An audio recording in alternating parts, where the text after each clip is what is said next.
அவன் ஆண்டி கோலத்துல இருப்பான், சாயந்தரம் ராஜ அலங்காரத்துல இருப்பான். காலையில நீங்க வாழ்க்கையில எதுவுமே இல்லாம அவன் முன்னாடி போய் நின்னாலும் அன்றைக்கு மாலைக்குள்ளேயே உங்கள் வாழ்க்கையில் அவன் ஒரு மிகப்பெரிய மாற்றத்தை நிகழ்த்தி காட்டுவான் அப்படின்றதா ராஜ அலங்காரம். நான் பழனியை பத்தி சொல்லணும்.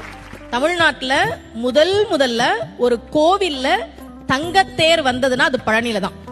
அதை உருவாக்கியவர் ஒரு தனி நபர், VVCR முருகேசர் அவர் பேரு. 1947 அவர் மட்டும் ஒரு தங்கத்தேர் பழனிக்கு உருவாக்கி கொடுத்தார். இன்னைக்கும் அந்த தங்கத்தேர் தான் பழனியில இருக்கு. அதன் பிறகுதான் மற்ற கோவிலுக்கு வந்தது. விடுதலை கிடைச்ச கையோட ஒரு தங்கத்தேரையும் வாங்கிட்டாரு போல இருக்கு. ஏன் ஒரு தனிநபர் பழனி கோவிலுக்கு தங்கத்தேர் செஞ்சு கொடுக்கணும்?